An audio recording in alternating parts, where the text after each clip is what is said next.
这个是车上的总线接头，有5根针。我们遥控器上面有一个跟它对应的5个孔的接头，大家看这有一个槽，这个里面呢有一个凸起，把凸起对凹槽，对准，插进去，然后再旋紧。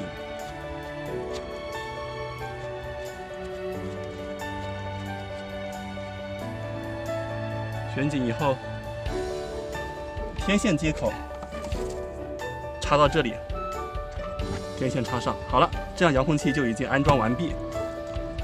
现在呢，需要上电以后，我们通过手机进行一个设置。使用遥控器之前，我们先对遥控器的接收器进行一个设置，把它变成3.1的接收器。那么现在这台车是3.1总线型的，我们进入遥控器设置这个菜单，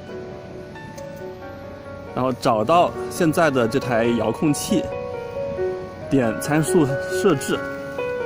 那么当前类型是3.1自制型的，我们要把它变成3.1总线型，就先主机品牌依旧是3.1，然后协议类型里面我们可以看到有总线、分线和自制3个类型。在这里我们选择总线型，选好以后按确定，好，这样就设置成功了。那么这个设置成功以后，非常方便的，我们在等待大概2到5分钟，可以观察接收器的闪灯。如果接收器闪灯黄灯消失，就说明我们的设置已经通过了。好，现在切换已经完成。那么我们可以看到，刚才闪烁的黄灯停止闪烁了，现在这个绿色的总线灯在闪烁，说明它收到了我们的总线信号。那么这个时候红灯还亮着，它还在急停状态。我们打开遥控器，遥控器打开，现在发射器是红底，绿色灯在闪烁，说明无线已经连接。我们再来看接收器，接收器的无线灯也在闪烁，它们俩已经连接成功。那么我们再按一下遥控器的启动按钮，好，接收器的红灯消失，这样泵车就可以进入工作状态。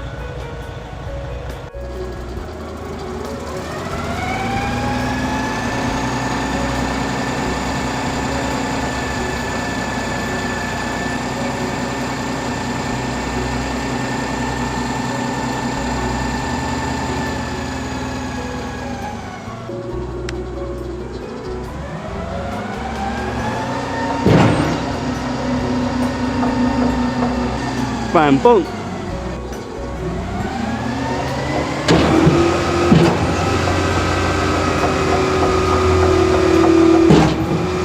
调整排量。